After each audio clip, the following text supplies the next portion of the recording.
क्या आप एक हैप्पी और सैटिस्फाइड लाइफ जीने के लिए परेशान हैं? या क्या आप अक्सर चिंता करते हैं कि क्या आप अपनी लाइफ के असली पर्पस को जी रहे हैं? या क्या आप एक ऐसी जॉब में फंस गए हैं जो आपका पैशन नहीं है? अगर आप इन सवालों का जवाब ढूंढ रहे हैं, तो यह समरी सिर्फ आपके लिए है, क्योंकि हम अब से कुछ ही पलों में इन सभी सवालों को सॉल्व करने जा रहे हैं। आज हम बात करने जा रहे हैं इकिगाई बुक के बारे में, जिसे हेक्टर गार्सिया और फ्रांसिस्क मीरल्स ने लिखा है। इकिगाई एक जापानीज सीक्रेट कॉन्सेप्ट है जो कि आपको लंबी उम्र और लाइफ में खुश रहने के बारे में बताती है। यह किताब हमें बताती है कि किस तरह से इकिगाई के जापानीज कॉन्सेप्ट को फॉलो करके आप अपनी लाइफ को लंबा और हैप्पी बना सकते हैं। यह एक फैक्ट है कि जापान के ओकिनावा आइलैंड पर रहने वाले लोग सबसे लंबी और खुशहाल जिंदगी जीते हैं। वर्ल्ड हेल्थ ऑर्गेनाइजेशन (WHO) के अनुसार दुनिया के सबसे ज्यादा लाइफ एक्सपेक्टेंसी का रिकॉर्ड इन्हीं लोगों के नाम पर है। लेकिन इसका क्या सीक्रेट है? इसका सीक्रेट है इकिगाई, जो एक जापानीज कॉन्सेप्ट है। इसका मतलब है हमेशा बिजी रहने का आनंद। इकिगाई यानी आपके जीने की वजह, इकिगाई यानी आपके जीने का पर्पस।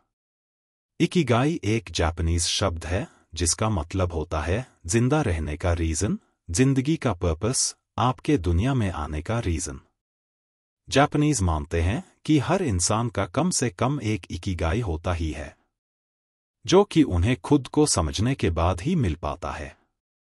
इकिगाई मिलना बहुत मुश्किल होता है। लोगों की पूरी जिंदगी इसे ढूंढने में निकल जाती है। आपको जानकर आश्चर्य होगा कि आपका भी एक इकिगाई है। इकिगाई पढ़ने के कारण। इकिगाई के बारे में ऑथर्स का कहना है कि इकिगाई एक कॉन्सेप्ट है जो बॉडी को मजबूत बनाने में मदद करता है ताकि हम लंबे समय तक जी सकें।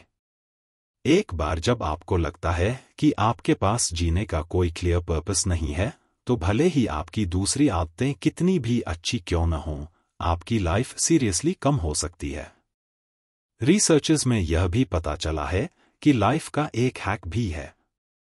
अगर आपकी लाइफ में एक गोल है, तो यह आपकी बॉडी में उन जीन्स को डेवलप होने से रोकता है जो आपकी बॉडी में इन्फ्लेमेशन को बढ़ावा देते हैं।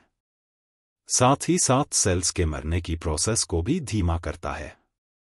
इसके साथ साथ इस किताब के ऑथर्स ने हमें और भी रीजंस बताए हैं, जैसे इससे पर्पस का पता चलता है। सबसे पहले अपनी लाइफ में एक क्लियर पर्पस ढूंढना होता है।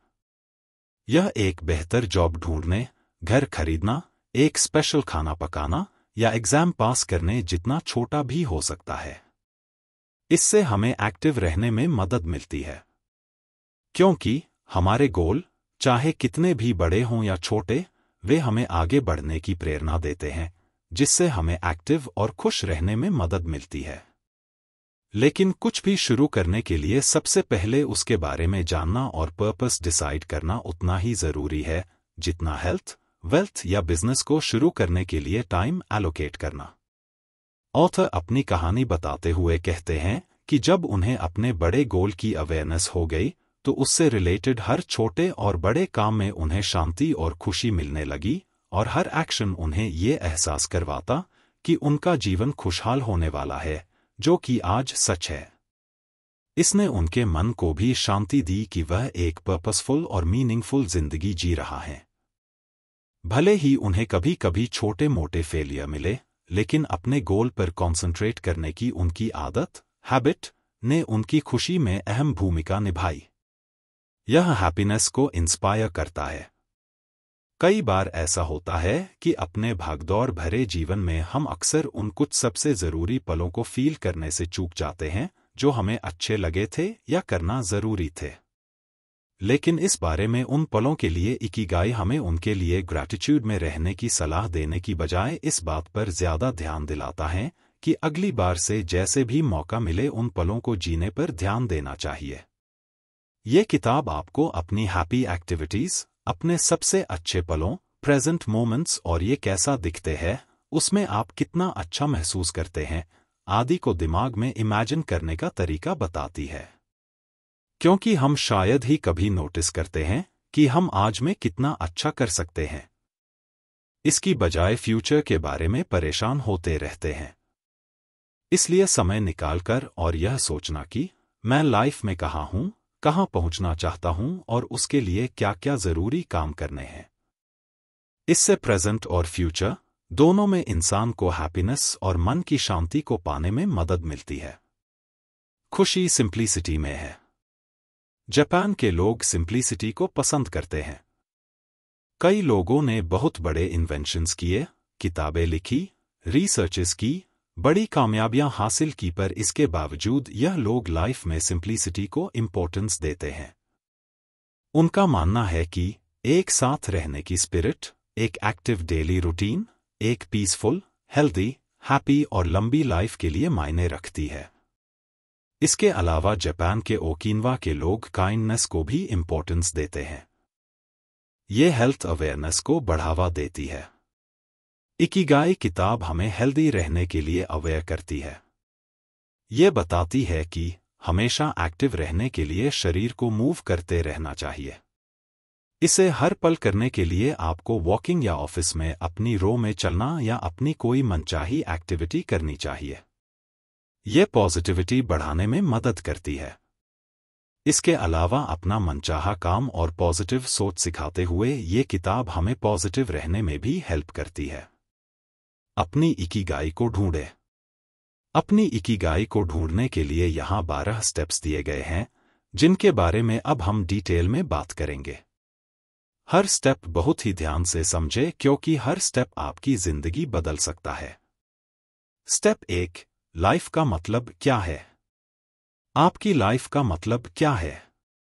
यह सवाल कभी ना कभी हम सबको परेशान करता है।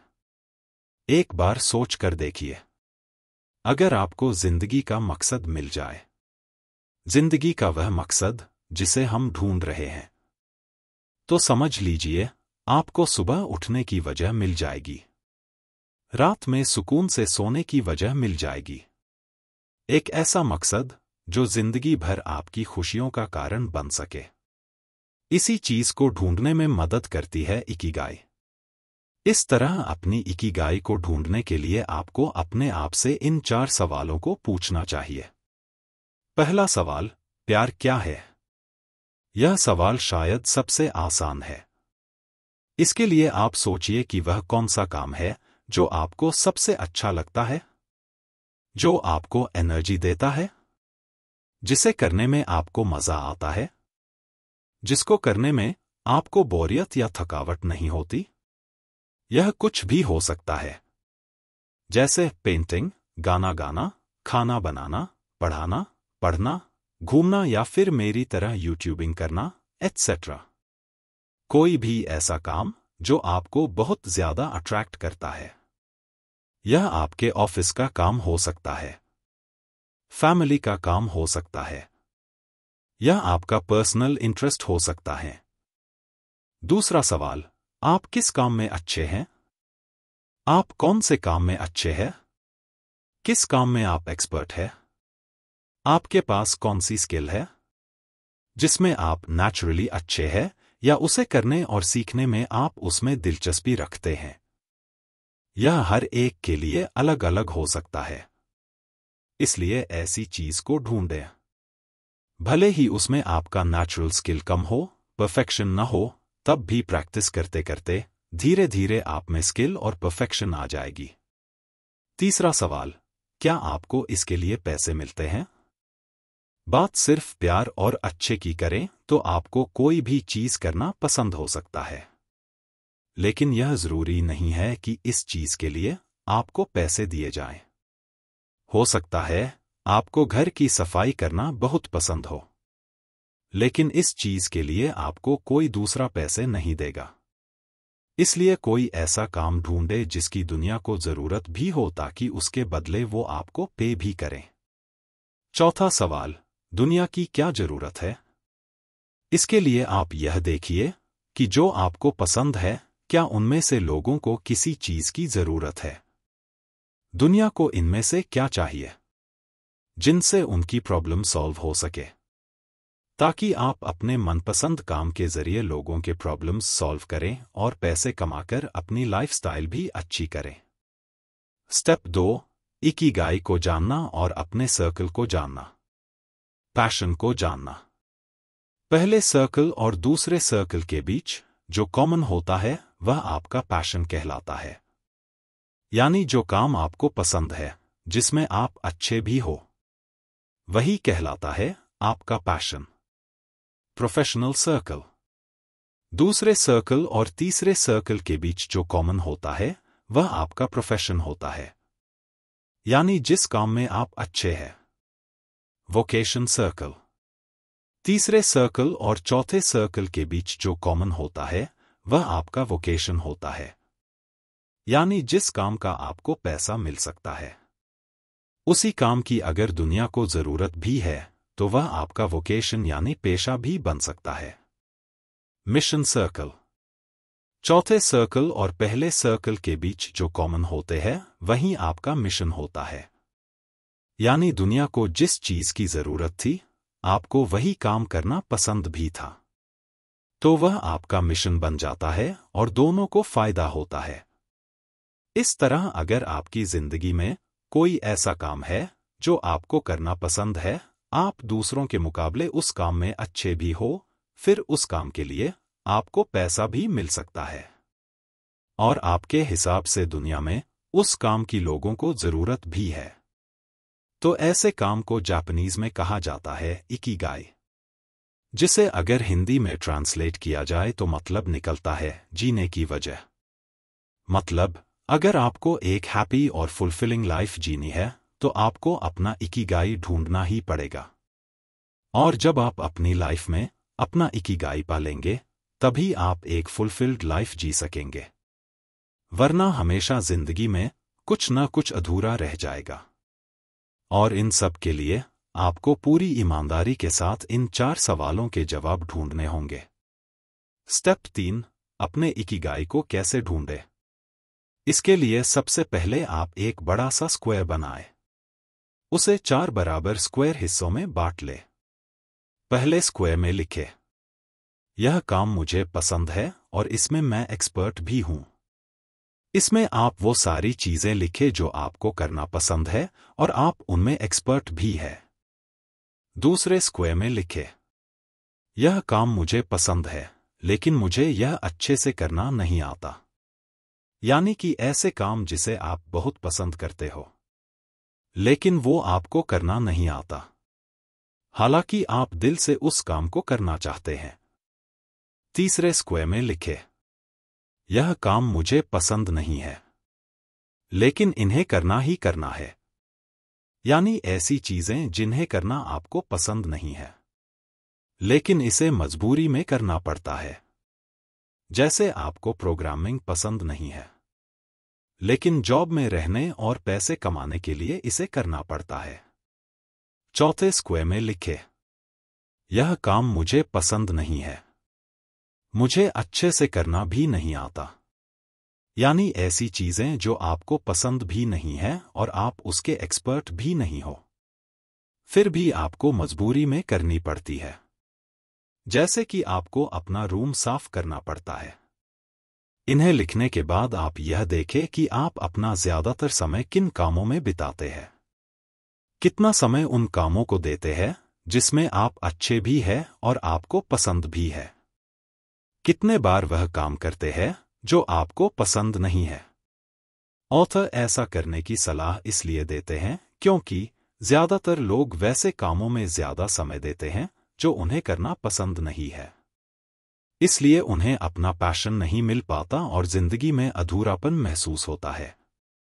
मतलब कि वैसे लोग नीचे वाले 2 स्क्वायर्स में ज्यादा समय बिताते हैं। लेकिन अगर आपको अपना पैशन ढूंढना है तो ऊपर वाले 2 कामों में अपना ज्यादा समय देना होगा। बिना अपने जॉब को छोड़े हुए आपको कोशिश करनी होगी और इन्हें करते हुए ऊपर वाले कामों में ज्यादा समय देना होगा। इन कामों पर फोकस करें जिन्हें आप ज्यादा पसंद करते हैं और इन्हें करने में आपको मजा भी आता हो, जिससे आगे चलकर आप पैसे भी कमा सकते हैं। और विश्वास रखें कि अगर आप ईमानदारी से इसे ढूंढोगे तो आपको अपना इकिगाई जरूर मिलेगा। स्टेप 4, जापानीज लोगों की लंबी, हैप्पी लाइफ और हेल्दी रहने के 4 सीक्रेट्स।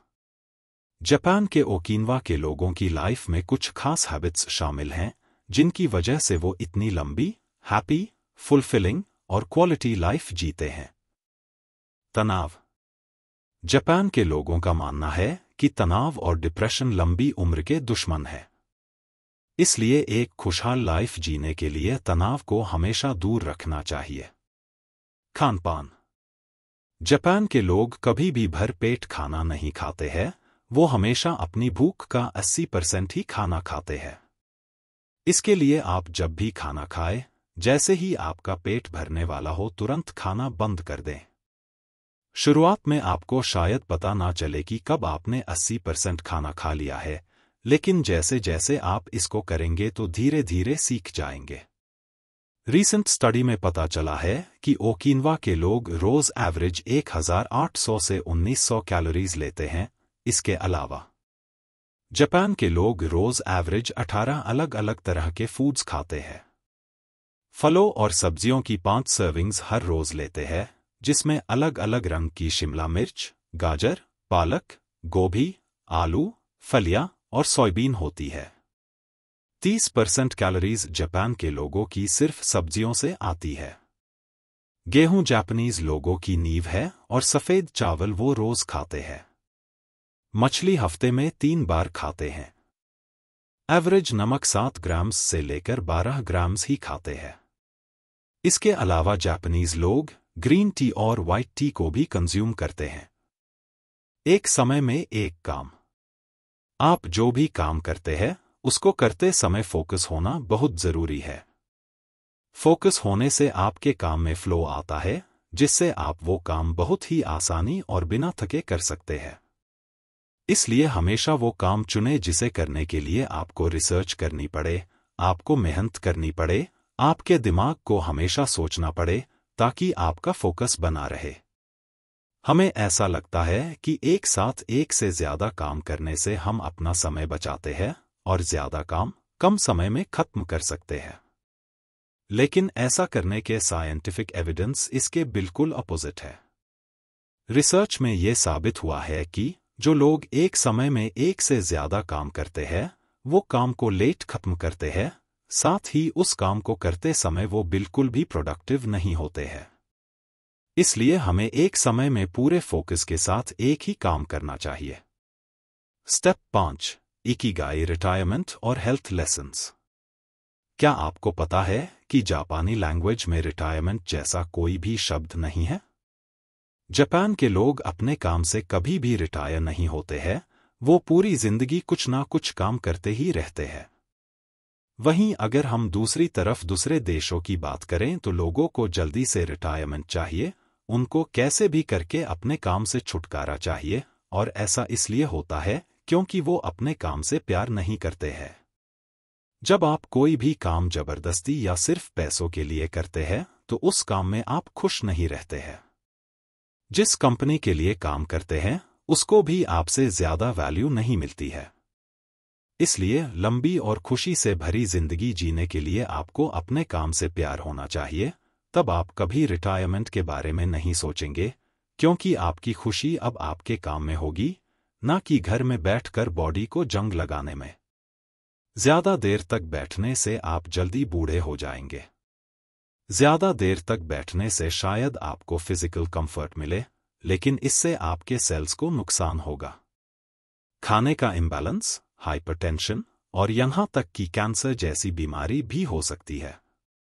और इससे बचने के लिए आपको बस अपनी डेली लाइफ में ये कुछ आदतें जोड़नी चाहिए।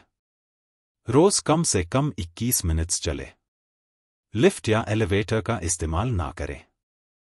सोशल एक्टिविटी में पार्टिसिपेट करें ताकि आप देर तक टीवी के सामने बैठे ना रहे। अपने जंक फूड, पैकेज्ड फूड को अच्छे खाने से बदल दें। एक अच्छी क्वालिटी की नींद ले, 7 से 9 घंटे की नींद ले। इससे ज्यादा ना सोए। अपने बच्चों या अपने पेट के साथ खेलें। शुरुआत में आप टाइमर भी लगा सकते हैं ताकि आपको याद रहे कि चलने का समय हो गया है। आप गूगल से ऐप का भी इस्तेमाल कर सकते हैं जो रोज आपको चलने का टास्क देते हो। स्टेप 6, काम पर ध्यान दें। काम में फ्लो आता है जिससे आप वो काम बहुत ही आसानी और बिना थके कर सकते हैं। काम में फोकस और फ्लो लाने के लिए आपको बताए गए बातों को फॉलो करना चाहिए। मुश्किल काम चुनें। जैसा कि हमने पहले डिस्कस किया था कि हमेशा वो काम चुनें जिसे करने के लिए आपको रिसर्च करना पड़े। उसको करने के लिए आपको मेहनत करनी पड़े, आपके दिमाग को हमेशा सोचना पड़े ताकि आपका फोकस बना रहे। ध्यान रहे कि कोई ऐसा काम ना चुन ले जो आपकी एबिलिटी से बाहर हो और उसको करना आपके लिए इतना ज्यादा मुश्किल हो कि कुछ दिनों बाद उसको करना आप बंद कर दें। कोई ऐसा काम भी ना करने लग जाए जो आपके लिए बहुत ही ज्यादा आसान हो जिसे करते समय आप बोर फील करें। उसको करना बंद कर दें। Clear objective. किसी भी काम को शुरू करने से पहले आपके पास उसको करने का क्लियर ऑब्जेक्टिव होना चाहिए कि आपको क्या करना है, कब करना है, किस लिए करना है, क्यों करना है। ये सब बातें आपको पहले से पता होनी चाहिए। उसको खत्म करने के लिए एक डेडलाइन होना चाहिए ताकि उसको आप समय पर खत्म कर सके और उसको आगे के लिए ना टाले। सिर्फ एक काम। और जैसा कि हमने पहले भी जाना कि एक समय में एक ही काम। स्टेप 7, इकिगाई के जरिए कामयाबी के 10 छोटे नियम।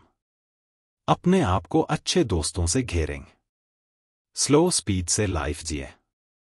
खाना खाते वक्त अपना पेट पूरी तरह से न भरें। अपनी बॉडी को शेप में लाएं। आज में रहें। हमेशा मुस्कुराएं। एक्टिव रहें, रिटायर न हों। नेचर के साथ जुड़े। आभारी रहना सीखें। अपने इकिगाई को ढूंढें और उसको फॉलो करें। स्टेप 8, ओकिनावा के बुजुर्गों की सलाह। बुजुर्गों के पास अपने सालों के अनुभव से दुनिया के साथ शेयर करने के लिए बहुत ज्ञान होता है। हम में से जो यंग हैं वे कभी कभी ऐसा दिखावा कर सकते हैं जैसे वे सब कुछ जानते हैं, लेकिन हमें अपने से सीनियर जनरेशन से लाइफ के बारे में ज़रूरी बातें सीखनी चाहिए जिन्हें वो हमसे ज़्यादा और अच्छे से जानते हैं। और इसके साथ साथ जो आपके पास है उसके साथ जीवन का आनंद लेने पर फोकस करें, बजाय इसके कि क्या गलत हो रहा है या नहीं है। ऐसा करने का एक शानदार तरीका यह है कि आप अपने आसपास के सभी लोगों, यहां तक कि अजनबियों से भी जुड़े। और इस बारे में ओकिनावा के पुराने समय के लोग आपको मिलने वाले हर इंसान के साथ मुस्कुराने और खुले दिल से बात करने का सुझाव देते हैं। इससे डेवलप होने वाले फ्रेंडशिप एटीट्यूड से आपको जीवन भर कई लोगों के साथ दोस्ती बनाने और डेवलप करने में मदद मिलेगी। ओकिनावा के बुजुर्ग भी इस तरह प्यार से रिश्ते बनाने और उन रिश्तों को बनाए रखने की सलाह देते हैं। रहना, चाहे कम ही क्यों ना। ओकिनावा के निवासियों का सजेशन है कि हेल्दी रहने के लिए आपको हमेशा कोई खेल खेलने या दौड़ने की जरूरत नहीं है। इसके लिए आप अपने कन्वीनियंस के अनुसार कोई भी चलने वाले एक्टिविटी को डिसाइड कर सकते हैं। क्योंकि शुरुआत से ही स्पीड कंसिस्टेंसी को रोक सकती है, इसलिए ओकिनावास अपने रनिंग एक्सरसाइज के रूपों में सादगी रखने की कोशिश करते हैं। आस पड़ोस में टहलना, दिन में बगीचे या मस्ती में गाना जैसे कुछ आसान तरीके हैं जिनसे वे बार बार पेस बनाए रखते हैं। इसके अलावा एक जापानी रेडियो शो रेडियो तस्सो ने ओकिनावास के लोगों को सालों से एक्सरसाइज करने में मदद की है। यह जापान के एक बड़े स्टेशन में धुन बजाते हैं और लोगों को एक्सरसाइज करने के डायरेक्शंस देते हैं। इस तरह बॉडी और माइंड मूवमेंट को बनाए रखने के लिए आप भी ऑफिस में थोड़ी थोड़ी देर में उठकर अपनी रो या ऑफिस में चल लें। स्टेप 10, जापानी लोगों की लंबी जिंदगी जीने का राज। जापानी बूढ़े बुजुर्ग लंबा जीवन जीने के लिए इन 5 सीक्रेट्स को शेयर करते हैं। 1, चिंता ना करें। लंबे जीवन का सीक्रेट चिंता ना करना है और अपने दिल को जवान बनाए रखने के लिए उसे बूढ़ा न होने दें। अपने चेहरे पर एक अच्छी मुस्कान के साथ अपने दिल को लोगों के सामने खोलें। अगर आप मुस्कुराते हैं और अपना दिल खोलते हैं, तो आपके नाती पोते और बाकी सभी लोग आपको देखना चाहेंगे। चिंता से बचने का सबसे अच्छा तरीका है बाहर निकलना और लोगों से मिलना जुलना। जापान के बूढ़े बुजुर्ग लोग अक्सर इस काम को करते हैं। यही कारण है जिसकी वजह से वे लोग इतने समय तक जिंदा रह पाए हैं। सीधे शब्दों में कहें तो उनके अनुसार लंबा जीवन जीने के लिए आपको चिंता करने के बजाय खुश रहने की जरूरत है। किसी को भी परेशानी में डाले बिना दूसरों के साथ समय बिताना और मौजमस्ती करना ही मायने रखता है। 2. अच्छी आदतें बनाएं। लंबे जीवन के लिए अच्छी आदतें सबसे ज्यादा मायने रखती है। आज के समय में देर से उठना सबसे बड़ी बुरी आदत बनी हुई है। देर से उठने की वजह से आपका शरीर फुर्तीला नहीं रह जाता है, जिसकी वजह से आप पूरे दिन आलसी बने रहते हैं। तो सबसे पहले सुबह जल्दी उठने की आदत डालें और सुबह कोई ऐसा काम करें जो आपके शरीर को फुर्तीला बना दे। कोई ऐसा काम करें जो आपको सुकून दे। आप सुबह जल्दी उठकर दौड़ना या टहलना चुन सकते हैं। इसके साथ ही आप अपने घर पर भी कोई काम कर सकते हैं, जैसे योग करना, अपने पौधों को पानी देना या नए पौधे लगाना। इसके बाद घर में वापस आकर अपना नाश्ता खुद अपने हाथों से बनाएं। अपने नाश्ते में हरी सब्जियों का इस्तेमाल करें। बस अपनी इकिगाई को ढूंढे, फिर चाहे आप कोई सा भी काम कर रहे हो। ओल्ड एज में शार्प रहने का सीक्रेट आपकी उंगलियों में है। आप अगर अपनी फिंगर्स को बिजी रखते हैं तो आप 100 साल तक जिंदा रह सकते हैं। ध्यान रखें कि अगर आप सुबह उठकर काम नहीं करते हैं तो आपका शरीर कमजोर हो जाता है। इसके बाद अपनी अच्छी हेल्थ और अच्छी लाइफ के लिए भगवान से प्रार्थना करें और इन कामों को हर रोज लगातार करें। ध्यान रखें कि सब्जियां खाने से आपको लंबे समय तक जीने में मदद मिलती है। लंबे समय तक जीने के लिए आपको 3 चीजें करने की जरूरत है। हेल्दी रहने के लिए एक्सरसाइज करें, अच्छा खाएं और लोगों के साथ समय बिताएं। 3. हर दिन अपनी दोस्ती पर ध्यान दें।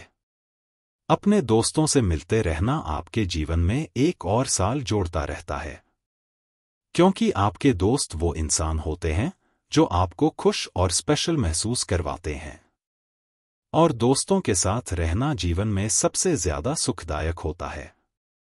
हर दिन उन लोगों के साथ बात करना जिनसे आप प्यार करते हैं, लंबे जीवन का सीक्रेट है। तो इस चीज की इंपॉर्टेंस को समझें और अपने दोस्तों के साथ समय जरूर बिताएं।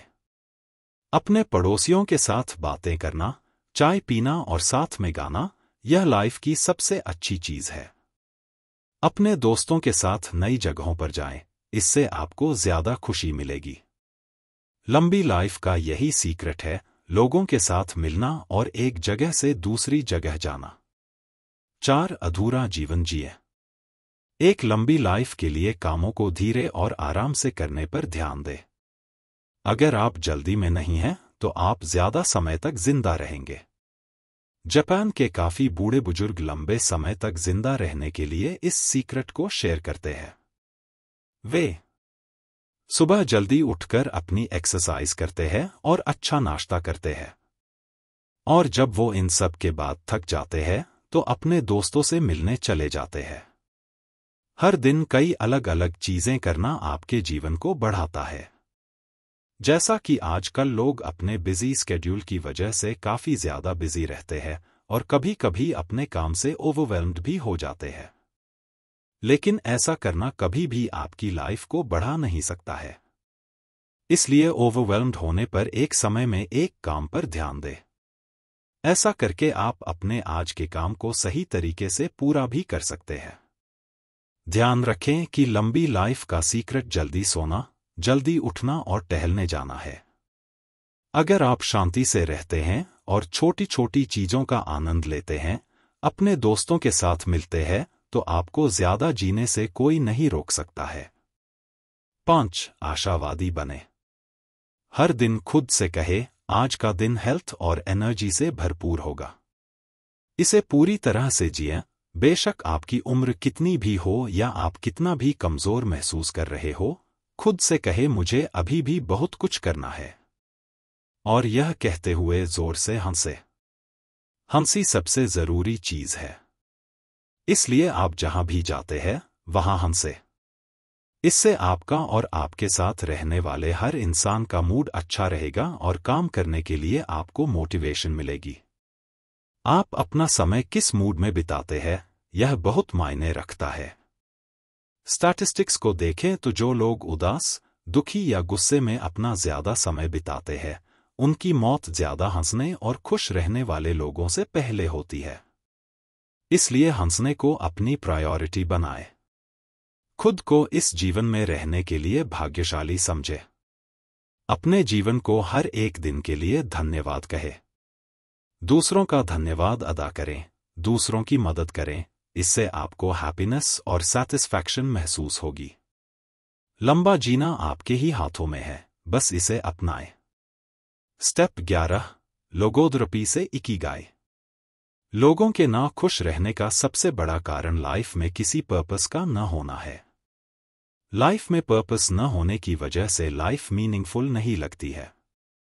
और यह आपकी उदासी की वजह बन जाती है, जिससे ज्यादा समय तक खुश रहना इम्पॉसिबल हो जाता है।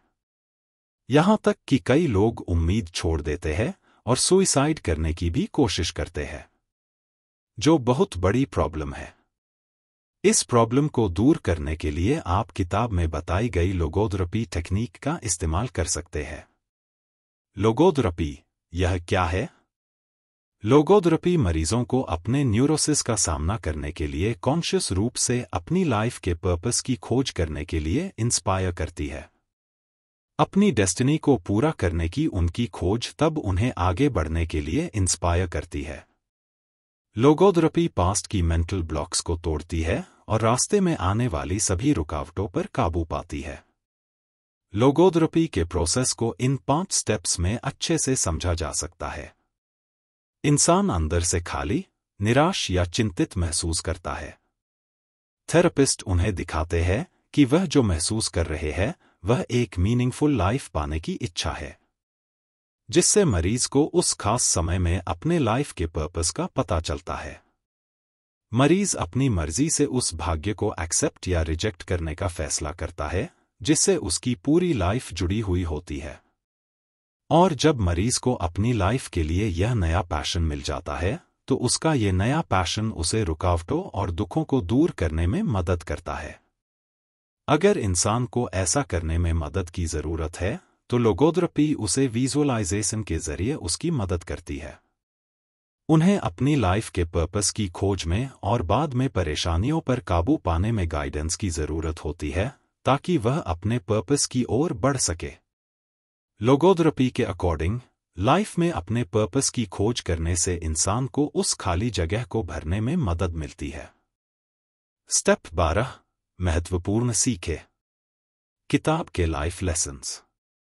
एक बुद्धिमान इंसान को जिंदगी के सुखों को अवॉइड नहीं करना चाहिए, बल्कि इस बात के लिए हमेशा अवेयर रहना चाहिए कि उन पर डिपेंडेंस उन्हें सैटिस्फैक्शन का गुलाम बना सकती है। इसलिए आपको दिल से खुश रहने की आदत बनानी चाहिए, बजाय उन सुखों के लिए तैयार रहने के जो कुछ ही समय में गायब हो जाते हैं। प्रेजेंट वह सब है जो अभी है, और ये वह एक पावरफुल चीज है जिसे हम कंट्रोल कर सकते हैं और जिसके जरिए अपनी आज और आने वाली लाइफ को कंट्रोल कर सकते हैं। जिन चीजों से हम प्यार करते हैं वे एक पेड़ के पत्तों की तरह होती हैं, जो हवा के झोंके के साथ ये कभी भी गिर सकती हैं। हमारे पास जो कुछ भी है और जिसे हम प्यार करते हैं, वह किसी न किसी पॉइंट पर गायब हो जाएगा। इसलिए हमें इसके बारे में नेगेटिव हुए बिना इसके साथ खुश रहने के लिए अवेयर रहना होगा।